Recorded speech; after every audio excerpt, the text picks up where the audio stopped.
Thank you. I should start.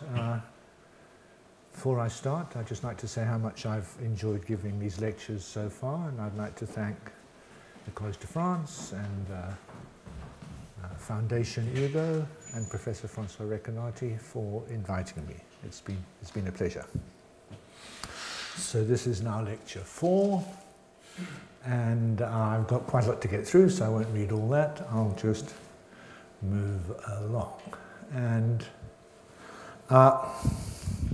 today I'm going to add some metaphysics to the semantic issues I've been talking about so far. I'm going to talk both about metaphysical modality and about the mind-body problem. But as you'll see, the things we've been talking about so far will inform my discussion of these issues. So let me start. Quite a lot of this lecture will be about Kripke and Kripkean themes. So let me start with naming a necessity. And goodness, that's a new typeface.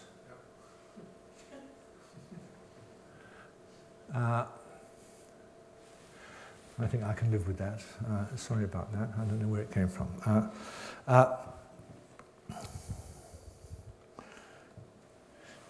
So one of the most striking features of naming necessity was its way it introduced philosophers to a posteriori necessities. I don't know how many of us here can remember before Kripke, but when I was an undergraduate, the idea that there was anything to necessity apart from analyticity, a prioricity, didn't make sense. In fact, I can remember thinking people who thought that kind of thing, there were one or two, the Niels, my old Professor Gert Buchdahl, I thought they were kind of corrupt somehow, crazy. I can remember my first philosophy book was Language, Truth and Logic, and if you look up necessity in the index to Language, Truth and Logic, it says see a priori. Right, but Kripke pointed out, and didn't take much to persuade us, that there are plenty of a posteriori truths that are clearly necessary. Proper name identities, Hesperus is Phosphorus, Cary Grant is Archie Leach. Could Cary Grant not have been Archie Leach? Could Marilyn Monroe not have been Norma Jean Baker? It doesn't really make sense. My father was Owen Papineau. Could I have had a different father? Could there be a possible world in which I didn't have Owen as father? Would be a possible world in which I wasn't there. Could water not consist of H2O molecules? And so, could humans not be descended from the original humans, from apes? Again, it seems not to make any metaphysical sense. And the case I'll be looking at, and this is contentious because this won't strike so many people as obviously true. Maybe they'll see it's necessary if it were true, but I doubt it's true, that experiences, conscious experiences, like, say, having the experience as of seeing something red, are one and the same as certain neural processes. I'll be talking about neural oscillations in V4, area of the visual cortex, as what experiences, sensory experiences, visual experiences are. So here are claims that you need to investigate in order to find out that they're true. Somebody can know who David Papineau is, know who Owen Papineau is, and not know that he's my father. You could know about humans and about apes, and not know that humans are descended from apes. I mean, it requires a posteriori information to ascertain these necessities. So there's two questions here. One is why are these truths necessary? And the second is why are they a posteriori? And I regard these as both rather deep and interesting issues. I think Kripke pointed us to things that we hadn't really appreciated before, been sensitive to before. I mean, things that were off the philosophical agenda. But not everybody agrees about this. And plenty of philosophers, perhaps most philosophers, who knows, offer what I think of as rather shallow answers to both those questions. So here's one answer to the question of why are those claims necessary? Why is it that my parenthood is essential to me, but say my birthplace isn't? I mean, intuitively we feel I couldn't have had a different father or mother, but I could easily have had a different birthplace. I mean, I was, as it happened, born in Como, but that's because my father was working in Milan at the time. But, you know, he could have taken a different job. I could have been born in London. But could I have a different father? No. Why is that? Well, many people think that's just a conceptual truth. That's just a kind of way we think about people. It so happens that our concept of people builds parents into the identity of people, but doesn't build birthplaces in. So people say the same thing about chemical substances in the molecular constitution. I mean, here's water, and as it happens, we think that the chemical constitution is what goes with water across counterfactual thinking. But we could have done it differently. We could have thought of water as just odorless, colourless liquid, watery stuff, and held that fixed across possible worlds. If something's odorless, colourless, and tasteless, then necessarily it's water. We could have done it like that, we just don't. That's what I think of as the shallow answer. And in truth, there are various things that Kripke says, I guess, in Naming a Necessity, but certainly subsequently that suggests it's just a conceptual matter that certain Kripke conditionals are true. Here's a Kripke conditional. If somebody has a certain parent, then necessarily they have that parent. If some chemical substance has a certain molecular constitution, then necessarily it has that constitution. And the shallow thought is that this just happens to be part of our concepts of parents, of people, part of our concepts of chemical substances. So that's the answer to why are the necessary truths necessary. Just that our concepts happen to endorse certain Kripke conditionals. What about the a posteriority? Here's the shallow answer. The shallow answer hinges on the traditional idea that if you're thinking of some entity, if you're referring to some entity in thought, then you must have identifying knowledge of it, and identifying knowledge either comes directly via being, in some sense or other, I'm not going to pause on exactly in what sense, being acquainted with the object, and it either comes from acquaintance or it comes from an identifying description. And the thought is that, well, if you're thinking of something directly, then all its logical and definitional features will be available to you a priori. But if you're thinking of it at second hand, then not necessarily so. You're thinking of the object at arm's length, then it can have some logically specified features that you don't know about. And that's where the a posteriority comes from, because you're thinking of something indirectly. This kind of setup, we might associate it with Russell, gives rise to the, I'm not saying notorious, maybe not everybody thinks of notorious, the conceivability, possibility principle. If I conceive of a necessary truth as being false, if I conceive an impossibility, so I conceive that David Papineau has a different parent from Owen. Clearly I can do that. Well, I can't be thinking of David Papineau directly, because then his essential features would be available to me. I must be thinking of him via some contingent description. And then there'll be a possible world in which the object picked out by that contingent description. Maybe the person who bears the name David Papineau has a different parent from Owen. So the thought is, if ever I can conceive of a necessity being false, there must be some possible situation where it is false.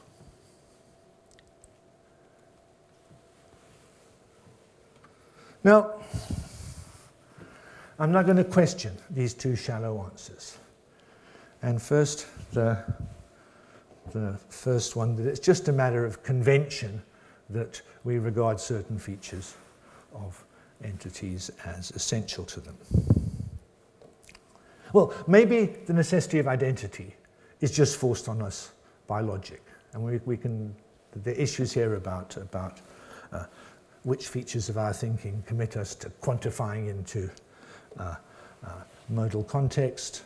But if you do quantify into modal context, you're going to have to accept the necessity of identity. But certain other a posteriori necessities don't seem to fit this model at all.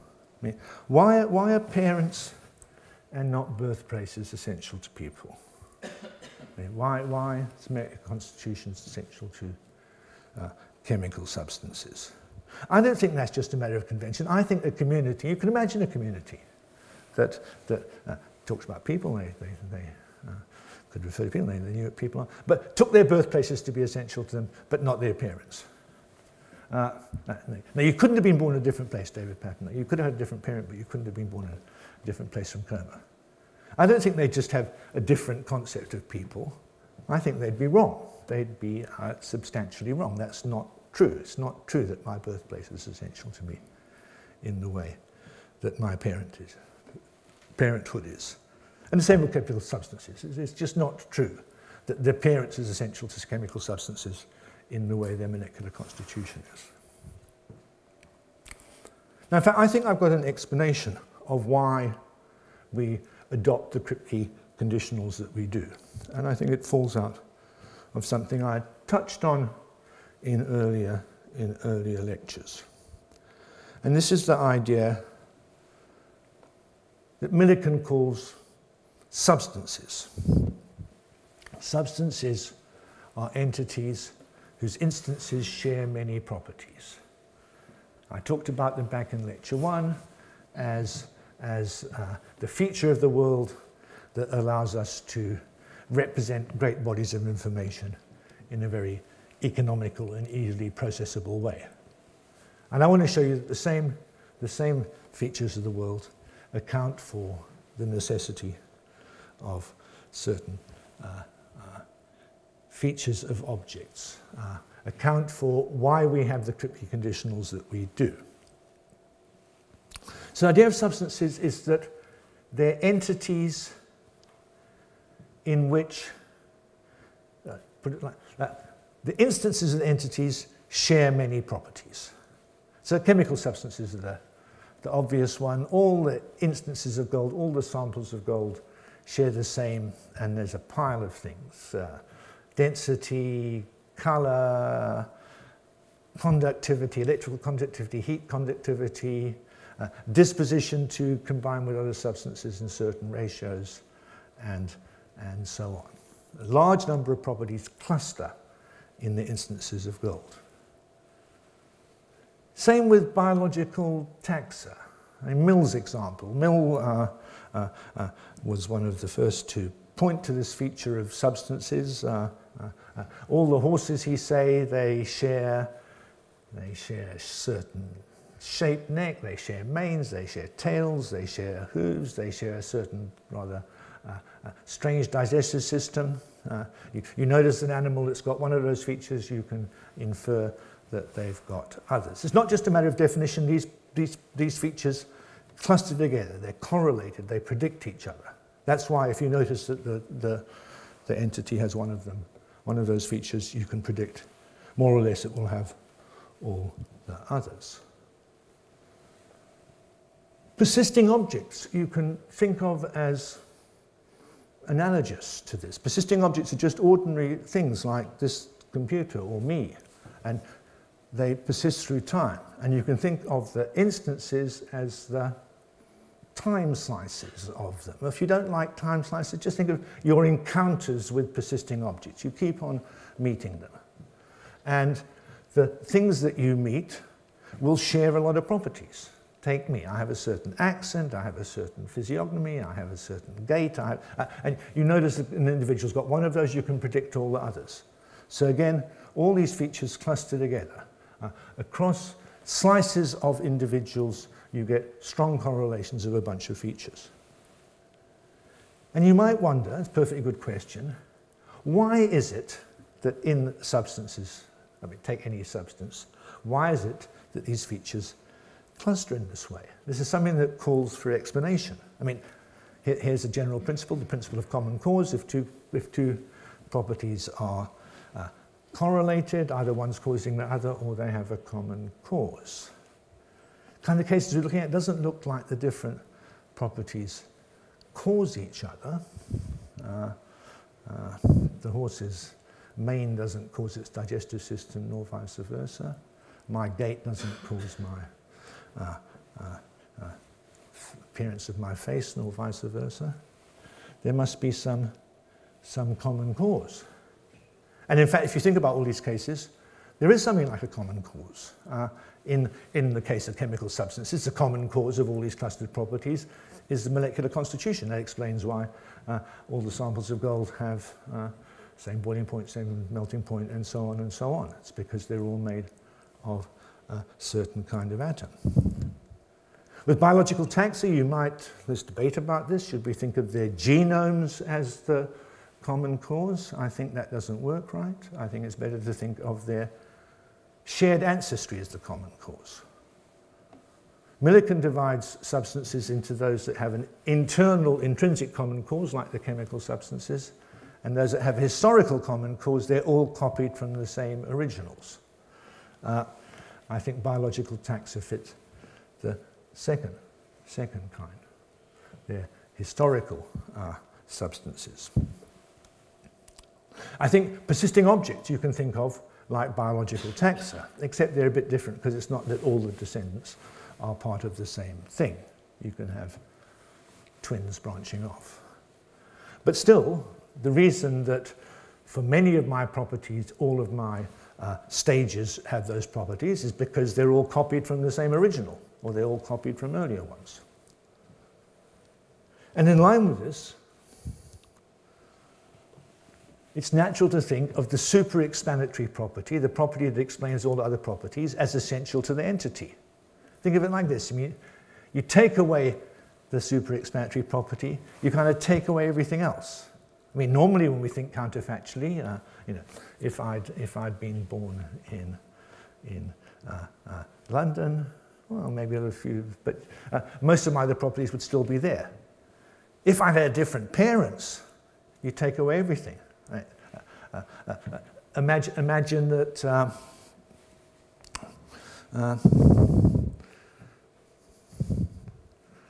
I had 5 fingers.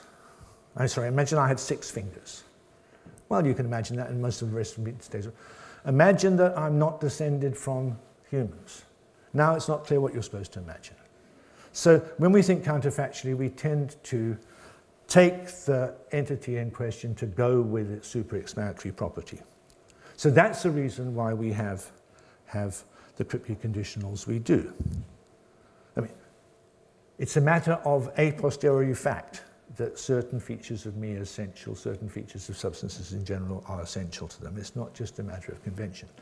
If there's a convention here, it's a convention that constitutes modal space. If X has super-explanatory property Y, then necessarily it has that property. I'm happy to think of that as a kind of aspect of our concepts of modal space. But the more specific Kripke conditionals depend on a posteriori facts. That's why I think the shallow answer to why certain features of entities are essential is wrong. Now for the shallow answer as to why they're a posteriori. And what I want to say here is there's no need to bring in identification by contingent description to explain a posteriori necessities. The idea was you were thinking of something at second hand because you were thinking about it by description. Here's a much simpler story, and I think a more interesting one, is that thinkers don't need identifying knowledge of the reference of their concepts at all. You can just be related to them in the appropriate way. Your information about the thing you're thinking of might be very limited. Reference is fixed by external relations to the objects of thought. I talked about that in the last lecture. I talked about what ultimately makes it the case that a certain concept refers to some object. And I said, think about that in terms of what makes it the case that whole thoughts have the truth conditions they do. And the answer that came out is that thinkers will be think about thinkers consuming a representation in terms of drawing certain inferences, performing certain actions as a result of having a representation, and think of producers, perhaps your sensory systems, perhaps other humans, as the producers of the representation. And what do the terms in the representation refer to? Well, it's that item in the world, such that it pays the consumers to interpret the claim as about that in the inferences and actions they perform. The item in the world such that it's functional for them to respond in a certain way.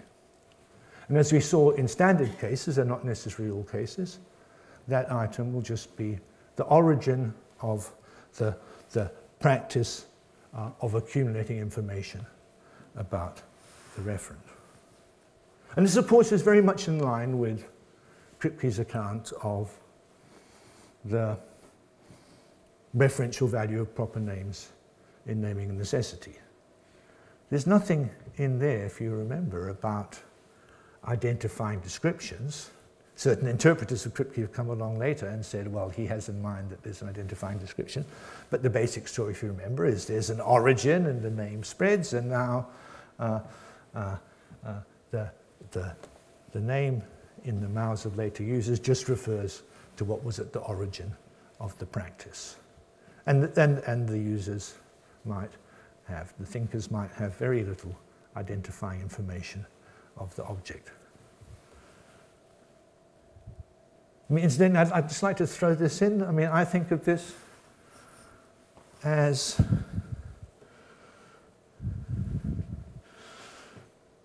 kind of manifestation of the naturalist turn in philosophy, middle of the last century. Here's Kripke. He's thinking about subjects and their relations to the content of their thoughts from the outside. Here we are, here's the thinker, here's the world, there's relations. No need to think of somehow the grasp of the world being projected from the inside. Nothing difficult about the idea. Two thinkers could be just the same inside, but referring to different things. Nothing difficult about broad contents from Kripke's point of view. So, the relation between thoughts and things is being viewed from the outside of the subject. And it's quite interesting to compare Kripke, who you mightn't think of as the archetypical naturalist, with Quine. I had occasion to reread Word and Object recently. I was writing something about Quine and naturalism. And Quine's not really much of a naturalist. I mean, not least in Word and Object. I mean, you have a little bit where he says Carnat's program doesn't work. We can't articulate what sensory givens are from the inside. We need to bring in physiology to think about light waves hitting the retina. And so at that point, he's thinking of humans in a physical world from the outside. And having made that point, he stops doing it, and from then on, everything is constructed from the inside. The whole construction of the world in Word and Object is no different from the kind of thing that Descartes or Kant or Carnap are doing.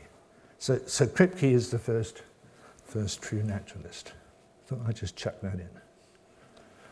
Okay, now I'm going to talk about consciousness. And let me start. Okay, I'm going to apply these issues about a posteriori necessities to the philosophy of the mind-body problem. And I'll be running through a lot of arguments that are familiar to people in the philosophy of mind from debates over the last 50 years. Let me start, it's easy to get the logic like this, somewhat anachronistically with Jackson's Mary argument, which of course arrives 15 years after similar argument, which I'll also be talking about at the end of naming and necessity. In fact, I should have looked this up before today. There is, Adriana Romero has published a paper recently about some unpublished work of Kripke, I guess in the 70s, where he did a version of the Mary argument before Jackson. But the way it works out is slightly differently, but put that to one side. I'm going to come back to Kripke in a while.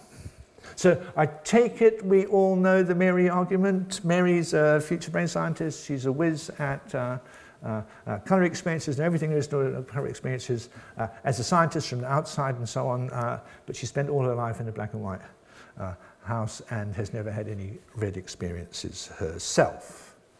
And now she comes out the house and sees a red rose. Is that a red rose? A red something? And here's the argument put forward by Jackson. Beforehand, by hypothesis, Mary knew about all the physical features of red experiences. She comes out, she has this experience, and she learns about some new feature of red experiences that she didn't know before. Very plausible. She now finds out what it's like to have red experiences. She had no idea what that was like before. Therefore, red experiences have at least one non-physical feature, the phenomenal feature, what it's like. Nice argument. Okay, we know how we respond. Standard physicalist responses say, yes, so look, sure, Mary's been changed. Here's one way she's been changed. She's had an experience she's never had before. But of course, that's not itself an argument against physicalism. That can be agreed on all sides. She's had a certain brain processes she's never had before.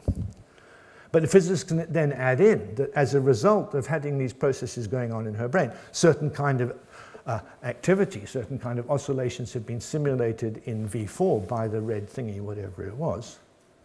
She now has some new powers. She can now recreate that experience. Humean faint version of the original impression. She has now an idea of that experience. She can let's suppose that she can use this power of recreation to give herself a new way of thinking about red experiences that she didn't have before because she'd never had a red experience, and this new way of thinking about red experiences requires that you be able to reactivate the part of your brain that was involved in red experiences. Mary has now a new phenomenal concept.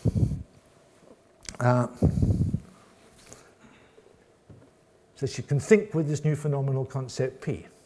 And she can now think with a new phenomenal concept P that red experiences, the things caused by ripe tomatoes, involve P. Now, she always knew that red experiences involve oscillations phi in V4. I mean, she was a real scientist, right? Does she have any new knowledge? Well, the physicalists will say, not at the level of reference. She has new knowledge only at the level of concepts. Physicists will say, look, in truth, P and phi are the same thing. What Mary is thinking, this experience, and oscillations phi and V4, just one and the same object. Of course, it's an a posteriori necessity. She mightn't yet know, having just had the experience, that, if it was a red rose, she'd know. If you just showed her a piece of red paper, she wouldn't know. She'd need to do more investigations to find out that phi, this experience, and oscillation, P, this experience, and oscillations phi are the same thing. From this point of view, look, it's like somebody knows about Cary Grant, read a movie magazine that Cary Grant was born in a certain hospital in Bristol. Now this person's looking at the birth records, discovers that Archie Leach was born at a certain hospital in Bristol. Now they know something they didn't know before. Maybe they don't know that Cary Grant and Archie Leach are the same person. So Cary Grant was born in the hospital. New information, Archie Leach was born in the hospital. Does that show there was an extra person born in the hospital over and above the person that the thinker always knew about? No, just that a person's got a new name for the baby that they'd always known about. This is kind of such an obvious answer to Jackson's argument that you might wonder why it seemed such a good argument in the first place. Well, I mean, this response, I can't remember, Terry Horgan immediately made this response. I think Chris Peacock did. People said, no, Jackson, you've just shown there's new knowledge at the level of concepts. You haven't shown there's a new thing in reality. Truth was that until Jackson's argument came along, nobody had really thought about phenomenal concepts. In fact, the standard view was that all our concepts of mental states were behaviorist, neo-behaviorist, functionalist concepts. Think about David Lewis and Daniel Dennett never gave that idea up. And if you think like that, then Mary is a knockdown argument. The Mary argument shows that there's ways of thinking about conscious experiences that aren't behavioral, functional, and so on. But as a result, physicalists stopped being what David Chalmers calls type A physicalists. They gave up the idea that our concepts of conscious states are all kind of behaviorist functional concepts, and adopted this new idea as a special kind of way of thinking about conscious states that you have available only as a result of having had the conscious state yourself. And in fact, not only did physicalists take this moral from Jackson's thought experiment, but so did most anti-physicalists. But now there's a second wave of anti-physicalist argument that's added to Jackson's argument. And I guess, I was just trying to think about the history of the adding, but let's not go into that.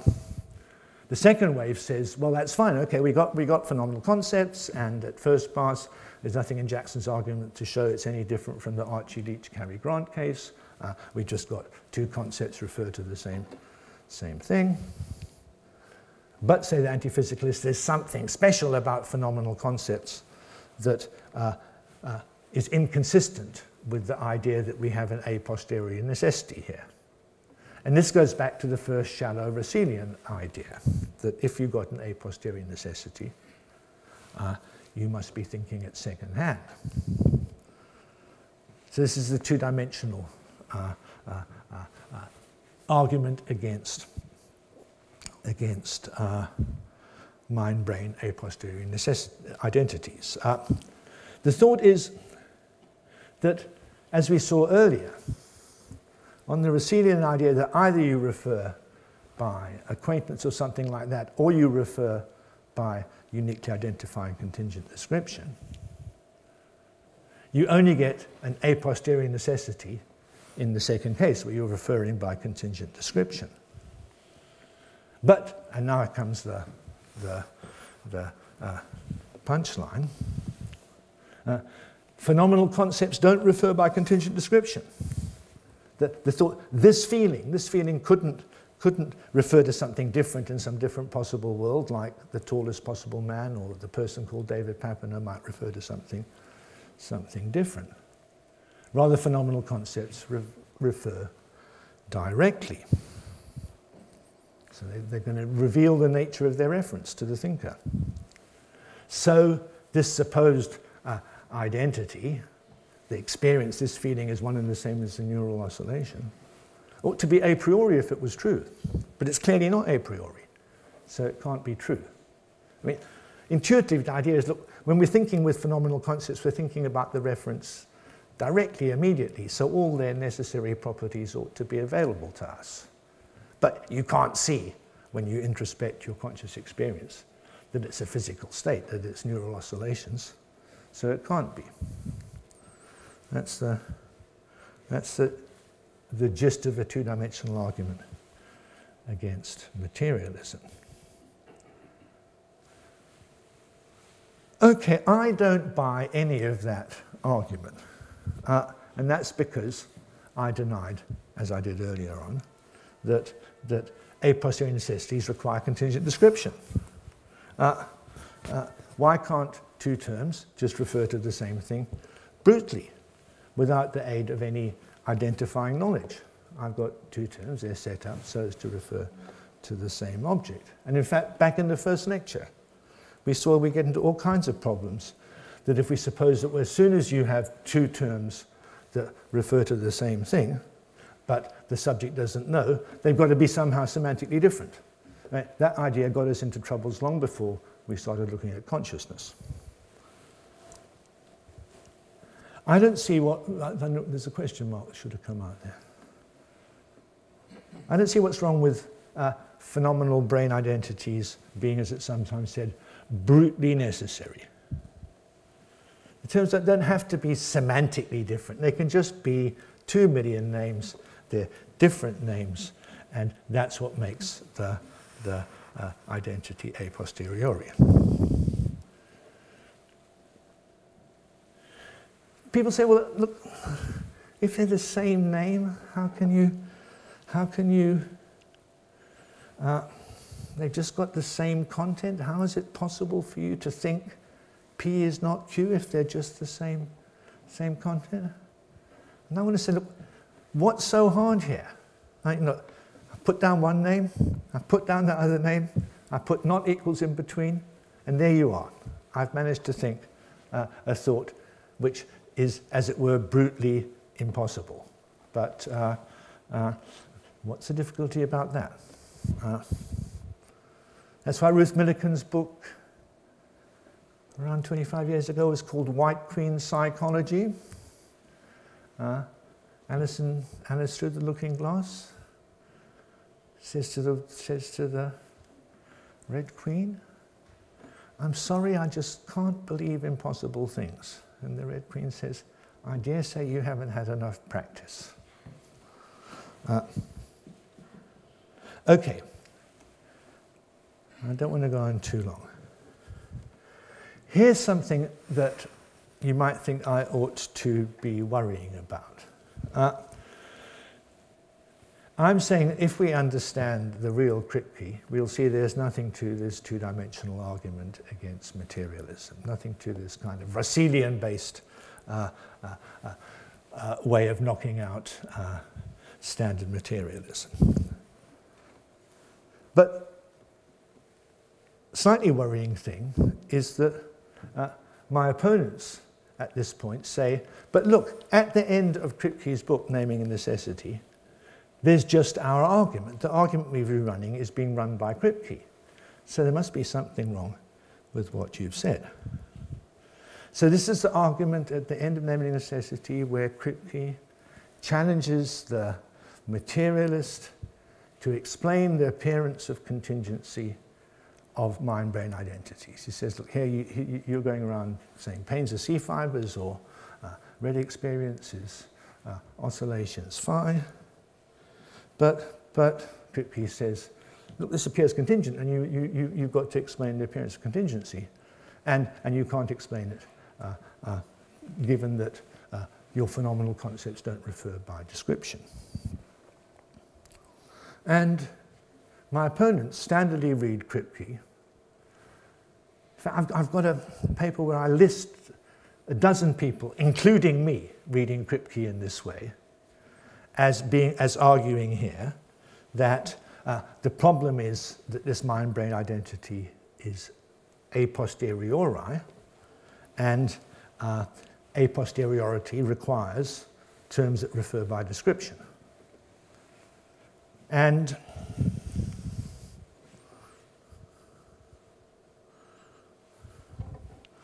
okay, I don't think that's what Kripke's doing.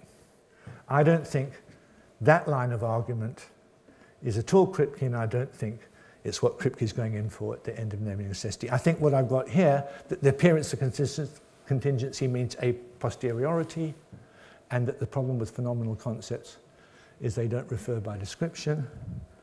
That's not Kripke's argument. In fact, let me speak more carefully. Kripke's argument does assume, as we should all assume, that phenomenal concepts don't refer by description. But what he's worrying about is not the a posteriority of mind-brain identities, but something different when he talks about the appearance of contingency.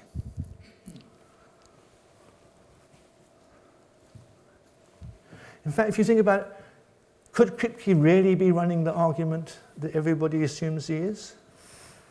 What are the two main doctrines in naming necessity? One is proper names don't refer by description. We have a causal theory of reference, whole pile of arguments, they don't refer by description, people can use proper names, not have any identifying knowledge of the object at all. Proper names refer directly and externally. Premise one. Premise two. Proper name identities are a posterior necessities.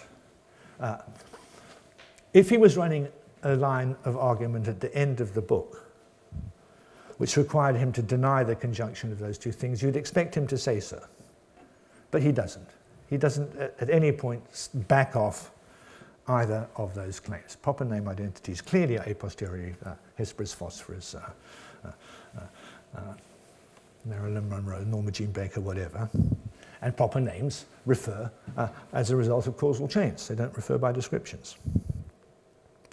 Look, here's a different argument.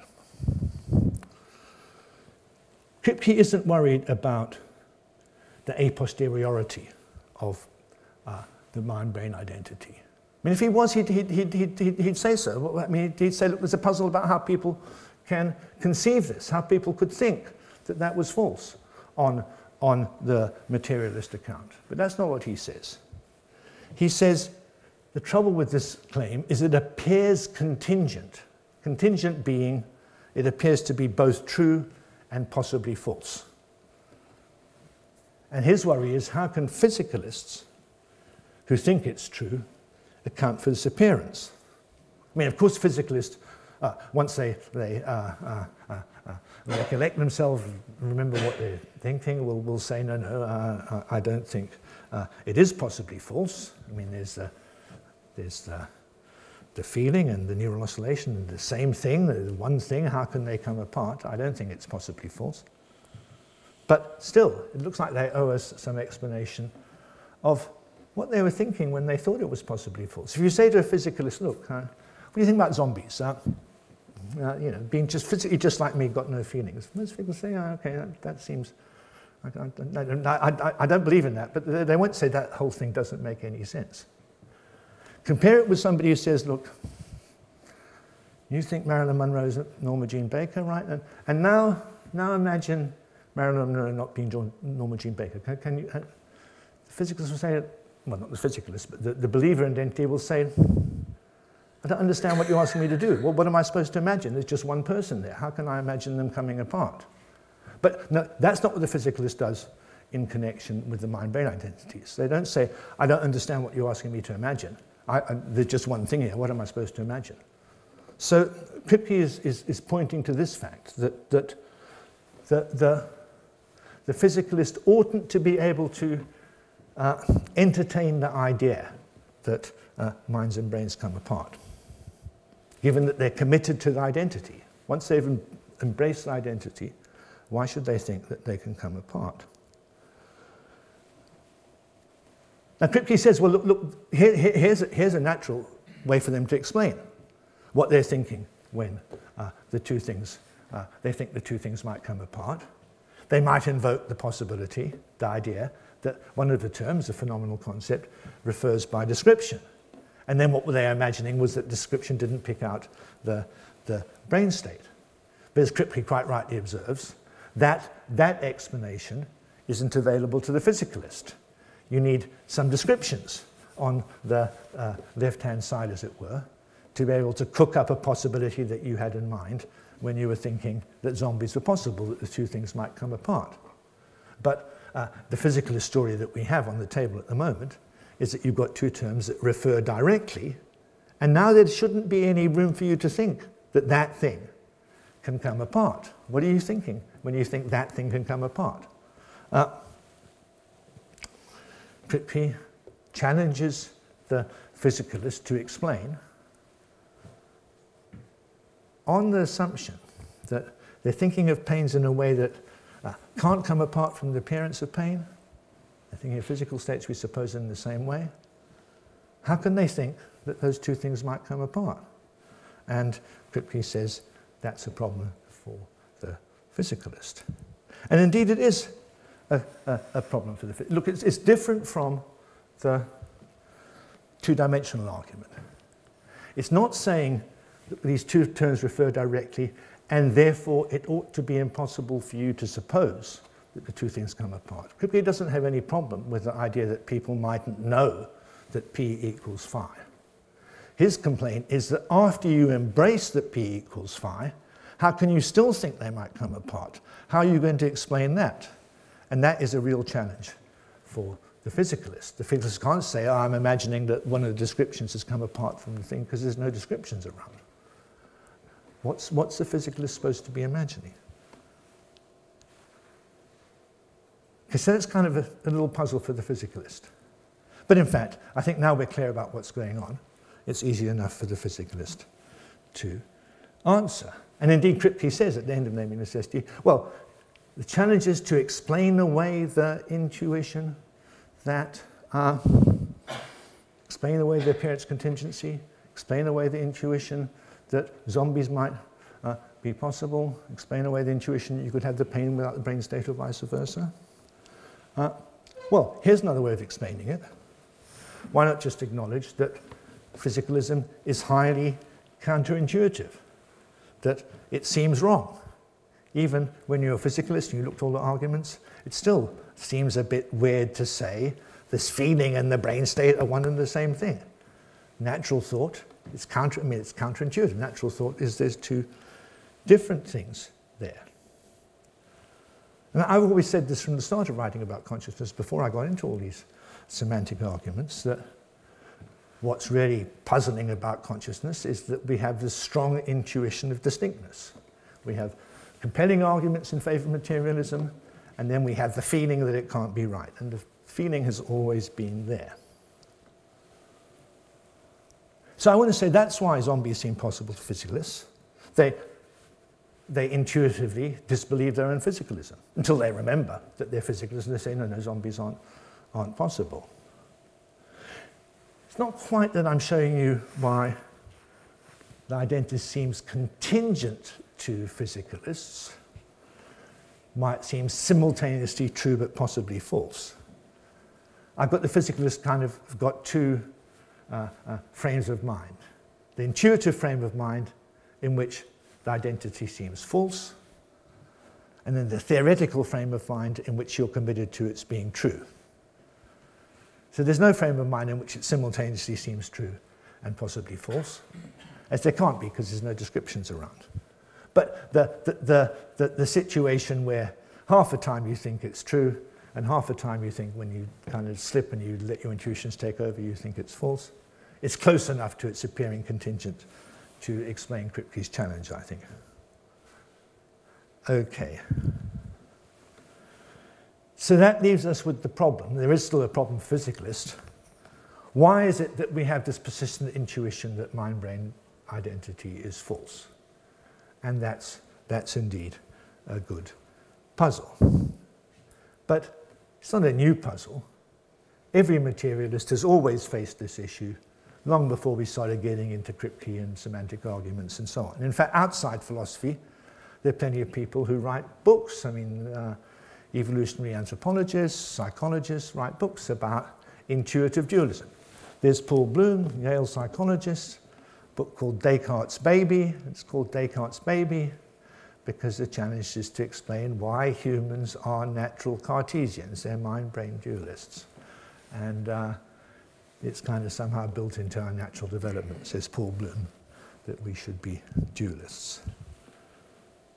So there are plenty of possible explanations, which I won't go into now. I mean, I've offered a few. I don't think it's an either-or thing, and you could have lots of explanations for why physicalism is so difficult to believe, but I won't go into them now. That's a subject for another day. So I'll stop at this point. Thank you.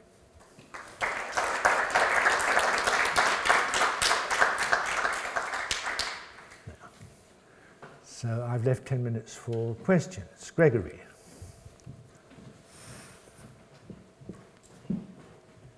Thank you.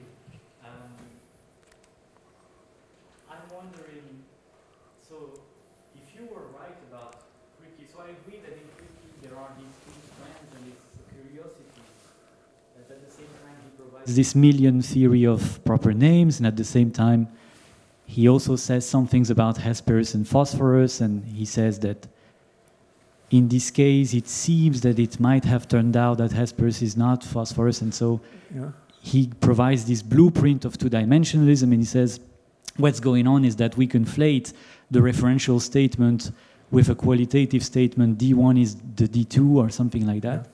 Yeah. Okay, so there are these two strands and it's difficult to see how to reconcile them, but if he had given, I mean, if he had what you have in mind, this is a point about Kripke, right? Yeah, yeah. I have many points, but let's just stick to Kripke. Yeah. Why is that not available in the Hesperus and phosphorus case? Because he clearly says that there are a million names, and nevertheless, well, he could have said what you said, and you know, just the fact that these are two different million names is enough to explain the intuition of contingency even then, even if we do not have a descriptive material in the background. The fact, I mean, these are just 2 million names, so the same kind of explanation that you provided for the consciousness case should apply also there. And I suspect that the reason why he provides the descriptive explanation and the contingent descriptions is that it's not enough for him to just say that the fact that you have 2 million names, you know, this doesn't explain why you have the intuition of contingency at all. You have to add something semantical, the fact that the descriptions are non-rigid, and after all, naming necessity is important, rigidity, non-rigidity. So there has to be a kind of semantical explanation. Okay, the fact that we have two names is not enough, otherwise he would have used the same strategy for Hesperus and phosphorus. That's my question. I should go back and look at the text. I mean, first thing I was going to say is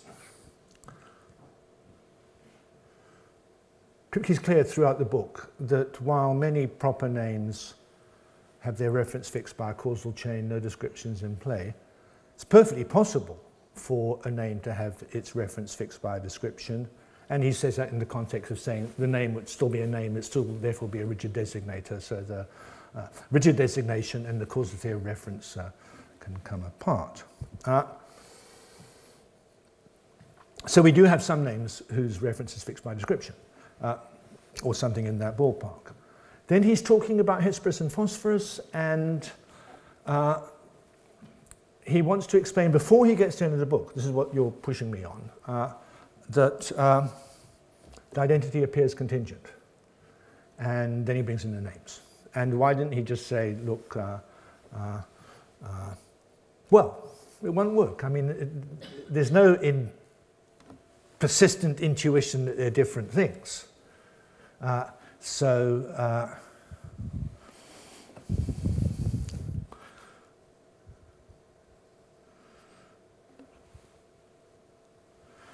I think if we look at that section of the text, what he'll be trying to show you is why it still appears contingent, why there's still something contingent here after you know that they're the same thing. That's why he needs the descriptions. He needs the descriptions to explain why there's a persistent appearance of contingency. Not a persistent appearance of falsity, but a persistent appearance of contingency. And let's say before the discovery, it certainly seemed that it might have turned out otherwise. Before the discovery. So in that case, he's talking about before we accept the evidence. It might have turned out otherwise. But look, if your line was right, he'd be committed to the fact before the discovery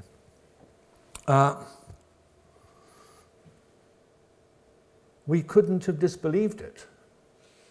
And that looks wrong. I mean, that looks clearly wrong. That can't be what he's up to. It can't be, I mean, do you think he thinks that we only get to be able to disbelieve it because there's two descriptions around? Yes, I do think that. You think Kripke thinks that? Yes, I do. Okay, go on. Let's talk some more later. Okay.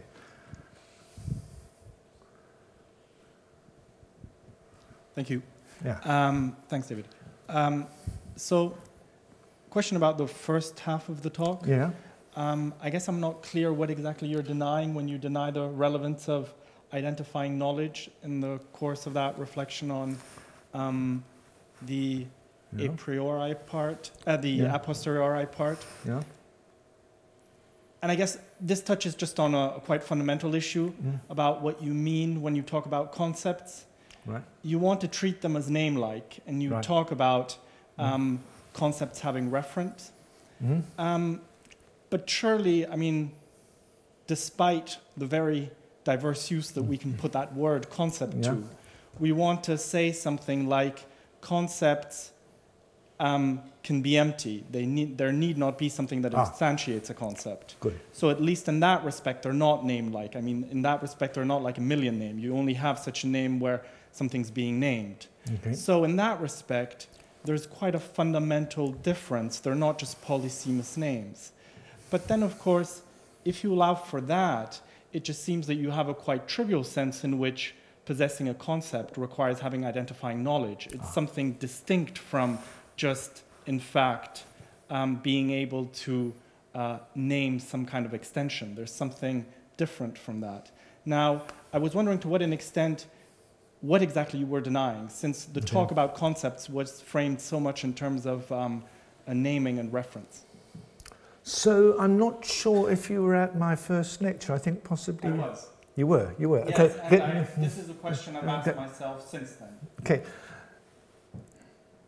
So I said, I mean, I'm using concepts in a rather peculiar sense, and I said maybe I shouldn't be using the term concept. I mean, it's referring to a particular object in the heads of people, and okay, and I didn't want to say much more is required of such a concept than that it had a reference. Okay, that's fine.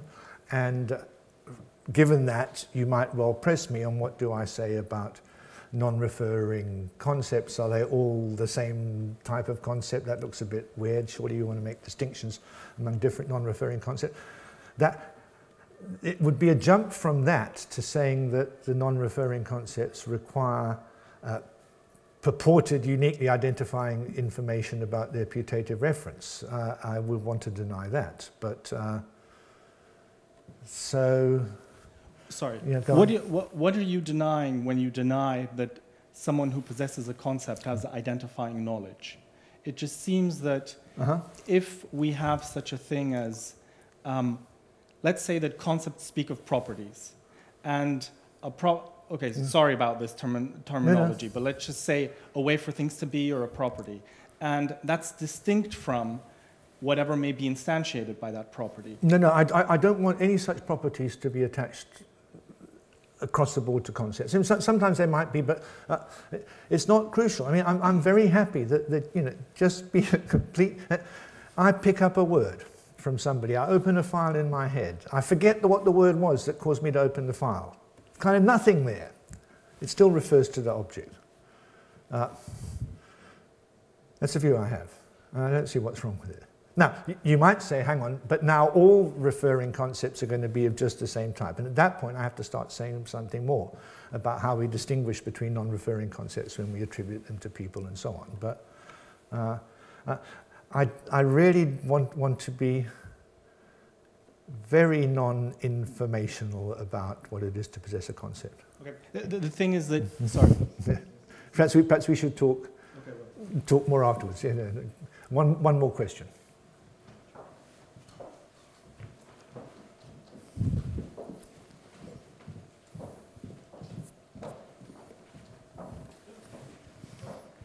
Thank you very much. Last week we got talking about indexicals a lot, and I've been trying to come to grips with how indexicals behave on their identity. And I reminded you of this famous poem, If I Were You and You Were Me, and yet we're denying that we are the same. Anyway, I mean, obviously, there is an indexical component to names as well. I don't really want to focus on that, but I want to focus on the dynamics of indexicals themselves. Because obviously, we use one and the same word in different contexts and pick up different reference for them, right? But we also say really weird things like, I'm not myself today, maybe, right? And we perfectly understand what that means. And I try to think about how we would do that in any kind of proper semantic theory that I would appreciate. I can't get any further with it. Do you have any further interesting things to say? I'm not sure, Alice, that's all interesting, but I'm not sure that in any of those cases I wouldn't say what I've said before, that the indexicality you're talking about is at the level of language, and there's no reason to suppose. Yeah, I'm sorry. It's at the level, you know, level of thought.